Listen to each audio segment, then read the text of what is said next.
Senhor Deus, te agradecemos, ó Deus, pela oportunidade de estarmos aqui mais uma vez.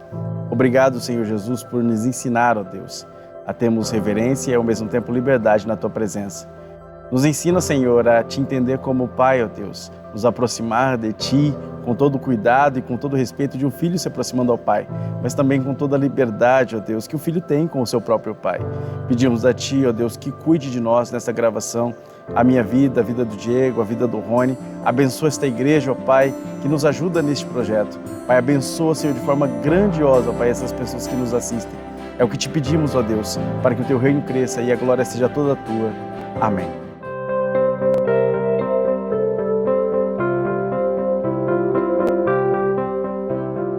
A paz, Senhor, meus irmãos, sejam bem-vindos a mais uma aula da Escola Bíblica Dominical, aqui no Templo Sede da Assembleia de Deus, em Presidente Prudente. E estamos aqui felizes de contar com você para mais uma lição, desta vez falando sobre a lição 7, cultuando a Deus com liberdade e reverência. Duas palavras necessárias, liberdade e reverência. O textuário dessa lição vai falar sobre João, capítulo 4, versículo 24. É o texto de João 4, 24. Deus é Espírito e importa que os que o adorem em espírito e em verdade. A verdade prática, por sua vez, vai dizer: a adoração em espírito diz respeito à posição espiritual do adorador. Isso quer dizer que o que vale diante de Deus é como adorar e não onde adorar.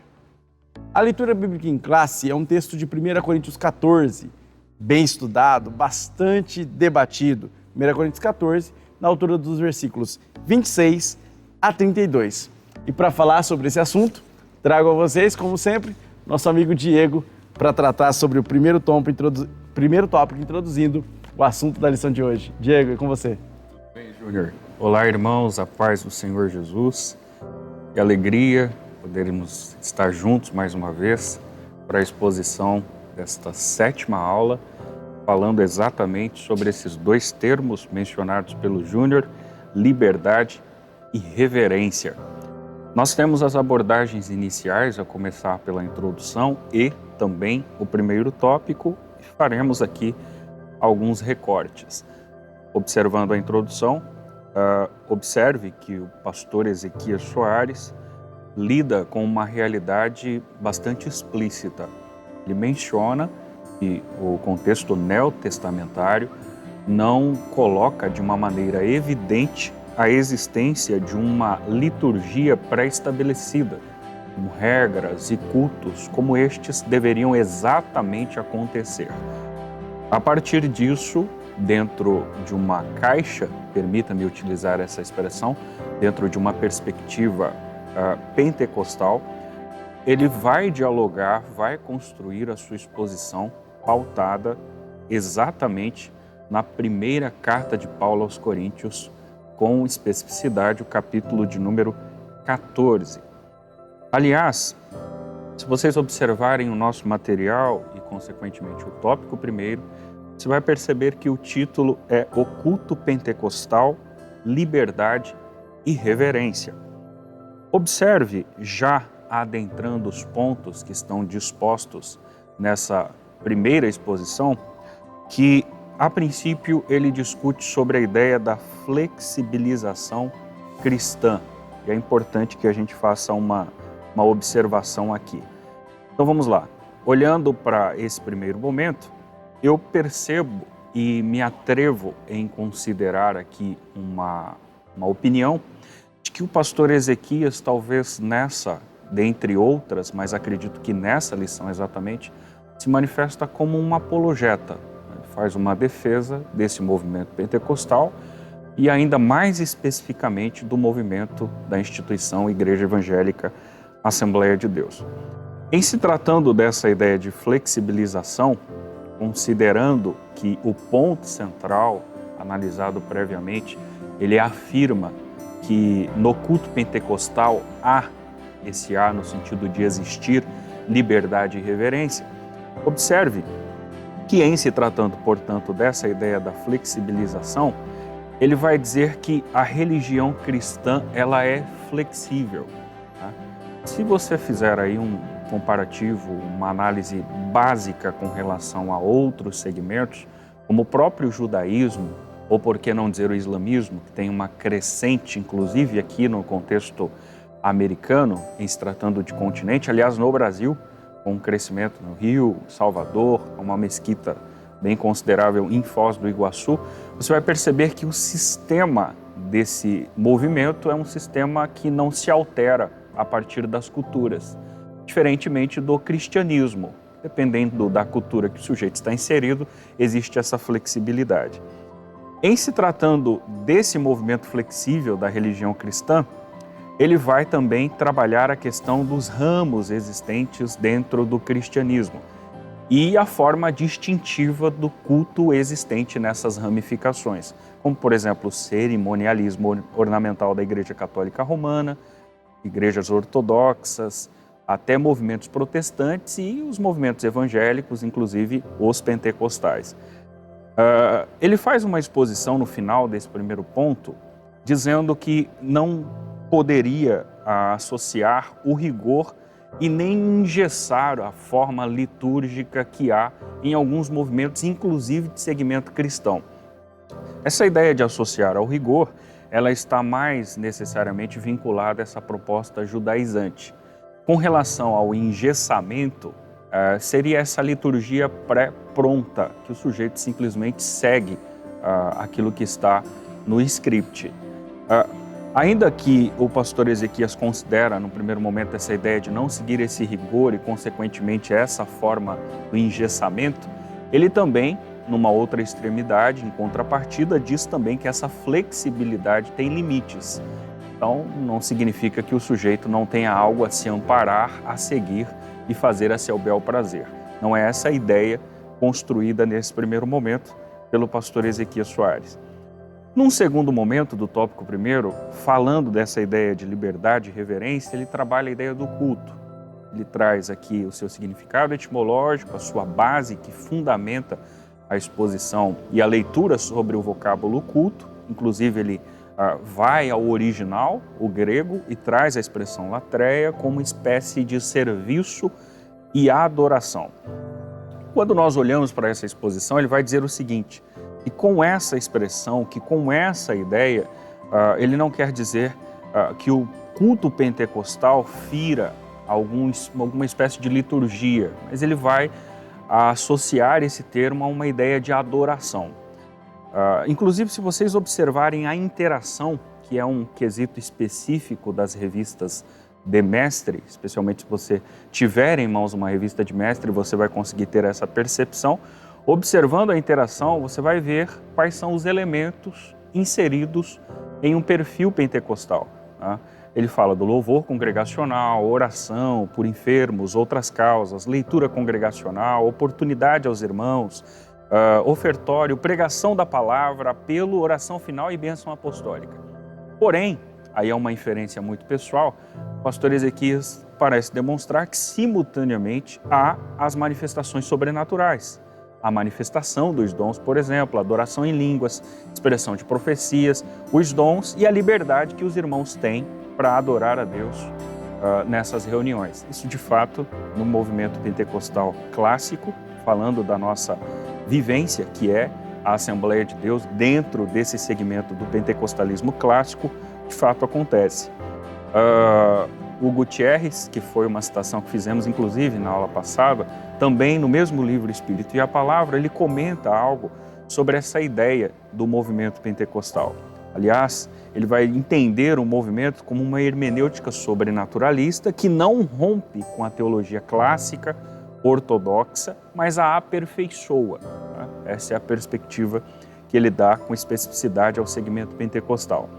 Em se tratando do terceiro ou a terceira análise do tópico primeiro feita pelo pastor Ezequias, ele fala sobre a reverência no culto. Aqui nós temos uma parte que pode ser colocada com lupa, que eu gostaria de destacar e trazer aos irmãos, que é a citação do verso 40, da primeira carta de Paulo aos Coríntios, capítulo 14, quando Paulo diz: faça-se tudo decentemente e com ordem. Quando eu olho para essa exposição, em vias de fato, nós temos aqui uma exposição prévia feita por Paulo em todo o capítulo 14, que é utilizada maçantemente pelo movimento pentecostal, mas ele chega à altura do verso 40 e diz, olha, tudo que for feito precisa ser feito de maneira decente, sensata e ordeira, tá? E isso precisa ser levado em consideração. Aliás, precisa tanto ser levado em consideração que existem alguns movimentos neopentecostais que se utilizam dessa ideia e dessa nomenclatura pentecostal para evocarem a ideia de uma manifestação espiritual, quando na verdade se vê uma baderna, um desequilíbrio, uma falta de senso e uma falta de ordem. Então, é nesse sentido que esse texto faz jus e se faz necessário ser lembrado. Agora eu finalizo, para voltar a fala ao Júnior, com uma exposição feita pelo pastor Ezequias, quando ele questiona, alguém duvidaria que se o rei Salomão vivesse nos nossos dias, ele diria, desligue o celular quando entrares na casa de Deus? Eu sinceramente não duvido dessa exposição. Porém, eu concordo parcialmente com o pastor Ezequias, mas percebo, até porque ele faz uma análise de uma realidade específica da igreja em Jundiaí, que era escrita no púlpito da igreja de Jundiaí, inclusive, se você observar, ele diz que lá estava escrito, guarda o teu pé quando entrares na casa de Deus. Aí ele faz uma inferência.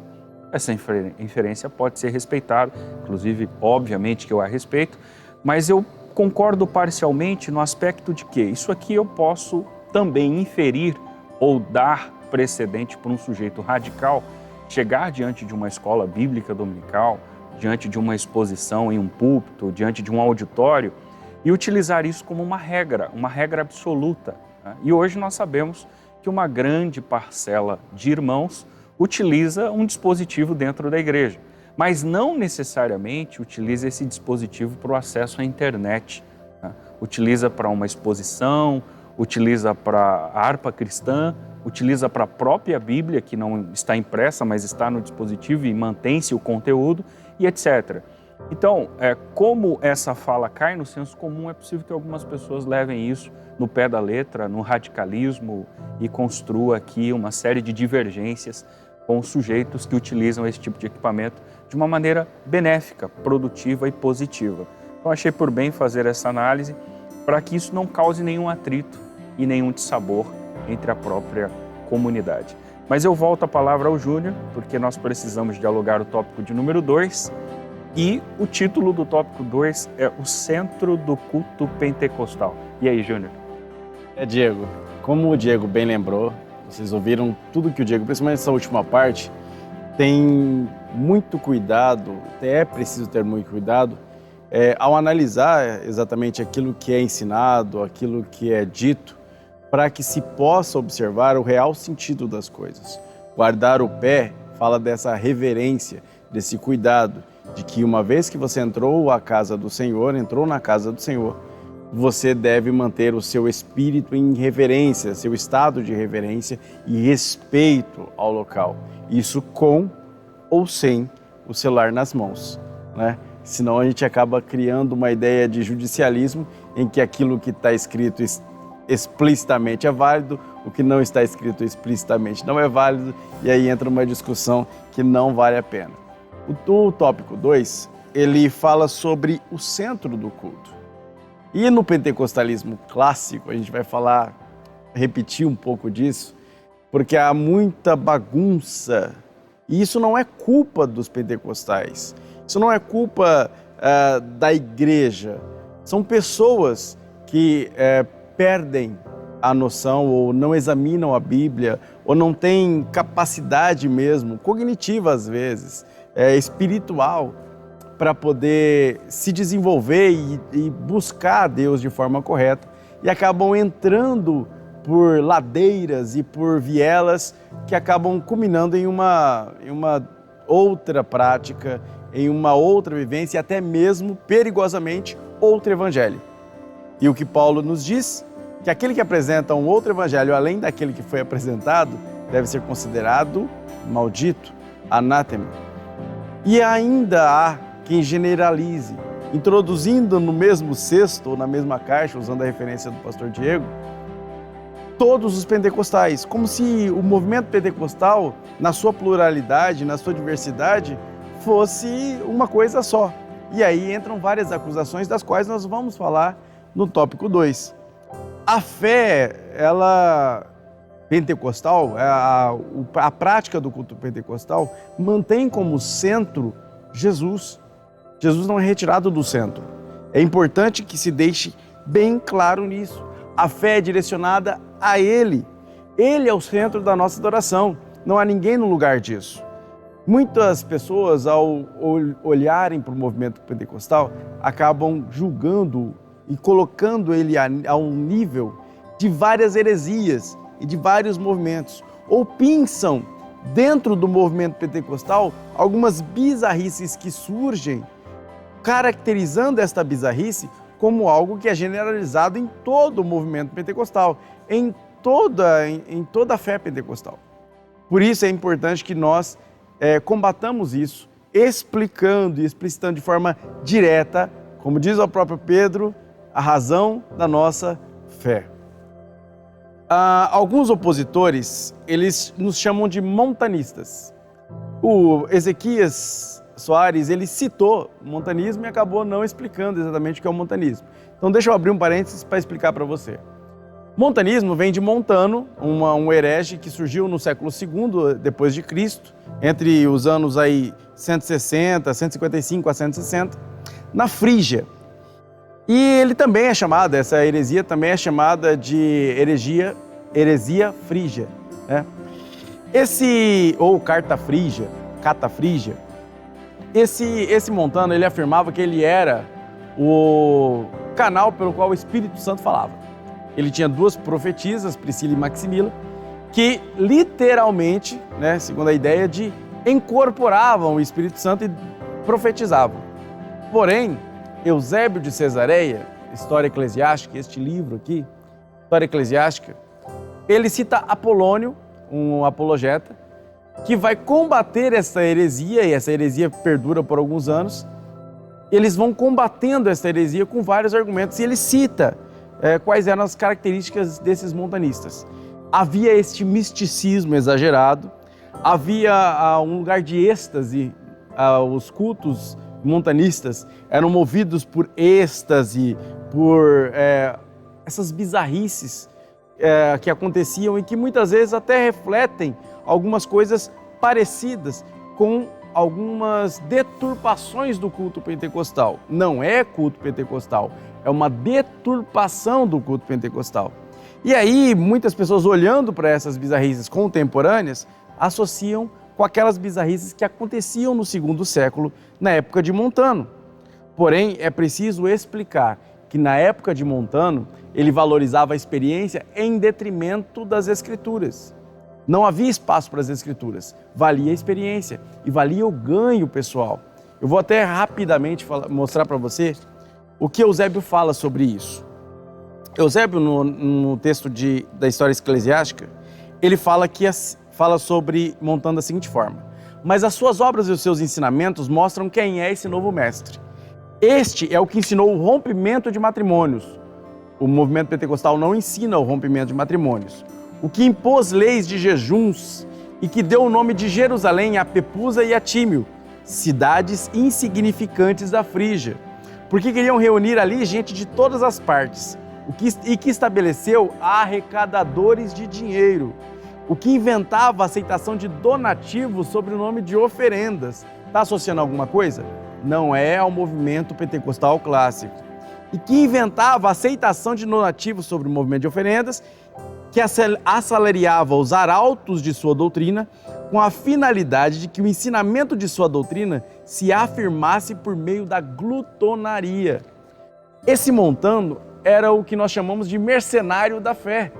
E ele valorizava esse misticismo e essa experiência no intuito de atrair gente e captar dinheiro. Pode até parecer com alguns movimentos por aí, mas não é a realidade do culto pentecostal, principalmente no sentido do pentecostal clássico. Nós valorizamos as Escrituras e o Senhor Jesus é o centro da nossa adoração. Isso é bem claro na declaração de fé das Assembleias de Deus. Reunimos-nos como corpo de Cristo para adoração pública ao Deus Trino. Este é o padrão. Outra coisa bem incentivada e bastante deixada de forma clara na revista é que o culto pentecostal é um culto vibrante. É um culto que não é ligado ao tédio. Quem viveu a vida em uma igreja pentecostal sabe que nós cantamos, nos alegramos, choramos, vibramos com a palavra de Deus entrando em nossos corações, nossos ouvidos e fazendo sentido para a nossa vida no presente momento em que vivemos, na situação em que estamos atravessando. Então, todos estes detalhes fazem do culto pentecostal um culto dinâmico, vibrante, longe do tédio, muitas vezes, de um culto repetitivo ou que apenas há um monólogo, em que o povo apenas assiste uma prédica e não participa desse culto. O culto é direcionado a Deus, mas Deus, estando presente, faz com que nós participemos desta adoração a Ele. É por isso que o termo adoração é mais propício aí. Nós adoramos ao nosso Deus com Ele presente no meio de nós.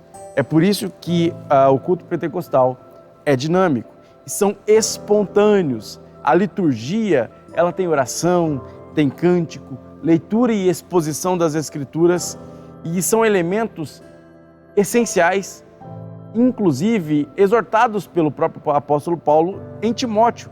Aqui nós temos a referência de 1 Timóteo 4,13, que fala sobre persistir em ler, exortar e ensinar.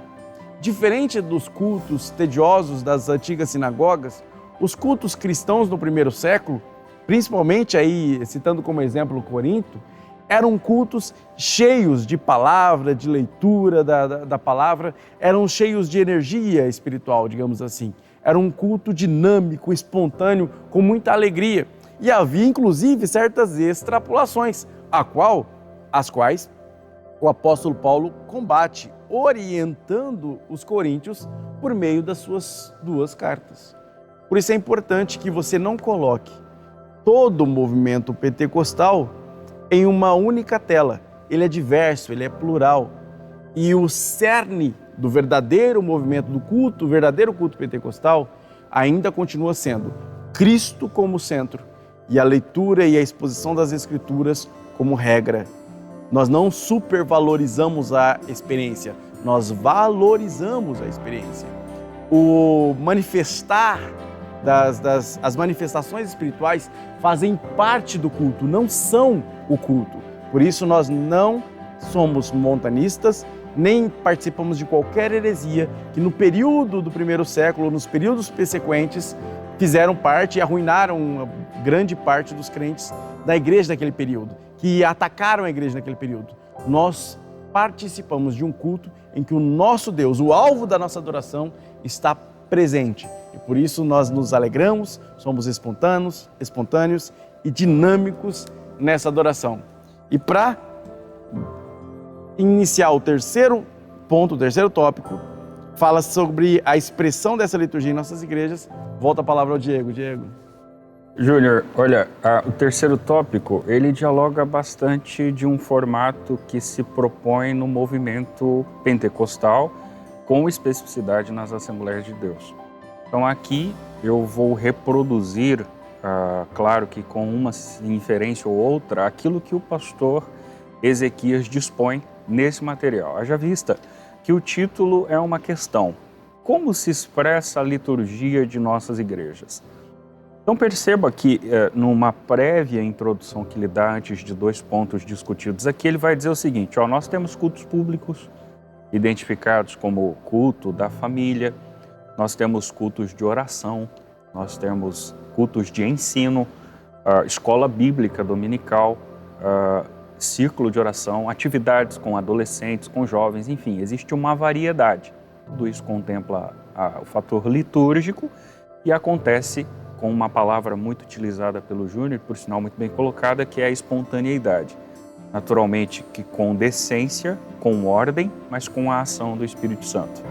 Num primeiro momento, por exemplo, ratifica-se alguns desses elementos que eu mencionei, mas a situação é discutida a partir das nossas reuniões de adoração.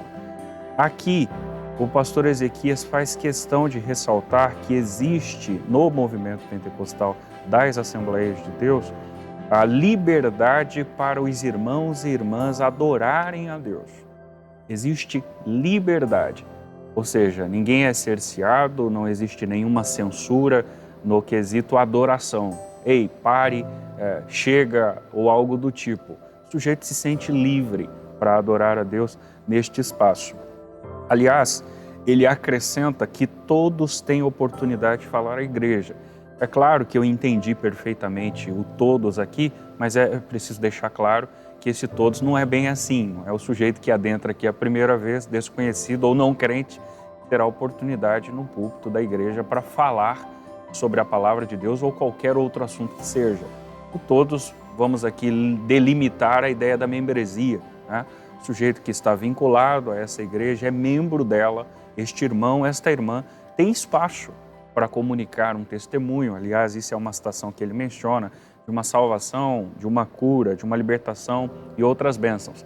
Lembre-se, é testemunho, não é tristemunho, né? O sujeito tem oportunidade para revelar uma ação de Deus na sua vida em quaisquer dessas áreas mencionadas. Aliás, ele também fundamenta estes testemunhos que os sujeitos que mencionam, o mencionam a partir de uma base bíblica, de uma fundamentação e um relato nas Escrituras, que inclusive serve de subsídio para esse testemunho ou que foi a fundamentação para a fé. Ele leu algum texto sobre cura e tinha alguma coisa muito parecida, muito semelhante, e foi recebida a cura, ele recebeu o milagre de Deus. Ele se simpatiza com esse texto, utiliza esse como fundamentação teórica e aplica, consequentemente, o testemunho, o milagre que Deus exercerá em sua vida. Ele faz uma outra citação aqui que de fato precisa ser considerada. Ele vai dizer que foi dessa maneira que crescemos e nos tornamos a maior denominação evangélica do país. Para você que talvez não saiba, nossa Igreja Evangélica Assembleia de Deus, agora, em 2021, completa 110 anos. Então é uma igreja relativamente experiente, já é mais de um século fundamentada, estruturada e que crescera na nação brasileira. Isso é fato. Agora, um adendo e uma inferência muito pessoal. A Assembleia de Deus não tem o seu nome patenteado. Então, é possível que você veja inúmeras Assembleias de Deus. Tá? Nós estamos aqui na Assembleia de Deus Ministério do Belém, em Presidente Prudente, vinculada à Confradesp, que é a Convenção Fraternal das Assembleias de Deus aqui no estado de São Paulo, e a CGADB, que é a Convenção Geral das Assembleias de Deus no Brasil. Então, como nós não temos a patente dessa nomenclatura, você vai encontrar muitas outras Assembleias de Deus por aí. E aí entra o que o Júnior colocou. Você acaba colocando tudo num bojo, fazendo uma crítica absoluta, abusiva, incluindo esse movimento pentecostal clássico, que é sério e que é sensato, misturado com alguma outra baderna, me permita essa expressão, talvez pejorativa entre aspas, mas que acontece em alguns outros movimentos, talvez com uma mesma nomenclatura. Finalizo com o ponto de número 2 abordado nesse último tópico, que é o culto pentecostal. Ele vai dizer que o culto pentecostal ele tem muita semelhança com o culto em Corinto.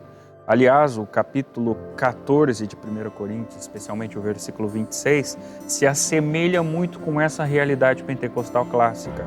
Quando vos ajuntais, cada um de vós tem salmo, doutrina, revelação, língua e interpretação. Então perceba que, com serenidade, Paulo aborda isso aos coríntios e isso é ratificado pelo pastor Ezequias quando citando a Igreja Evangélica Assembleia de Deus. Ele acrescenta nesse quesito que nossos irmãos e irmãs entendem essa linguagem com facilidade, pois vivem experiências muito semelhantes. É natural você encontrar irmão e irmã no movimento da Assembleia de Deus, nesse ministério especialmente, com, claro, suas vivências muito particulares, mas, consequentemente, com vivências muito parelhas, muito parecidas, especialmente estas que visam o testemunho, que fala do batismo no Espírito Santo, a evidência de algum milagre, a testificação de alguma cura e etc. Isso acontece quase que comumente e simultaneamente na vida destes irmãos integrantes deste ministério. Finalizo, por fim, com uma citação que ele faz no final dessa exposição, dizendo: é muito comum o visitante sentir a presença de Deus em nossos cultos. De fato, isso pode acontecer, principalmente quando a interpretação do capítulo 5, verso 18 da carta de Paulo aos Efésios é feita corretamente. Tá? Quando o encher-se do Espírito, ali contraposto à ideia do embriagar-se com vinho, de fato é compreendido corretamente. Tá? Quando nós permitimos sentir a presença do Espírito, quando nós permitimos a vibração de sentir e de glorificar a Deus nas nossas reuniões, mas quando isso não se evidencia ou elucida a ideia de um desequilíbrio, né? Nós não nos perdemos quando fazemos isso. Muito pelo contrário, nós não fazemos porque estamos fora de si. O sujeito ali está fora de si, por isso, de maneira alguma, nós o fazemos de uma maneira equilibrada, pensada e sensata, evidenciando a fala de Paulo aos Romanos, capítulo 12, apresentando um culto de uma maneira racional. Nós adoramos a Deus com raciocínio, com racionalidade. Aliás, do contrário, corre-se o risco desse visitante não voltar. Se ele chegar num culto pentecostal e a baderna estiver acontecendo, possivelmente, ao invés de se sentir à vontade e de visitante se tornar membro, ele vai procurar uma outra instituição para seguir, porque ele se sentiu desconfortável com o desequilíbrio visto aos seus olhos. Então isso é preciso ser levado em consideração e assim a gente finaliza a exposição dos tópicos, mas eu volto a palavra ao meu amigo Júnior para que ele compartilhe com você a importante conclusão da aula de hoje. Pois não, Júnior? Irmãos, acho que o Diego vai concordar comigo que faltaria tempo, e até não é exatamente o escopo da lição, tratar sobre essa apologia ao verdadeiro culto pentecostal.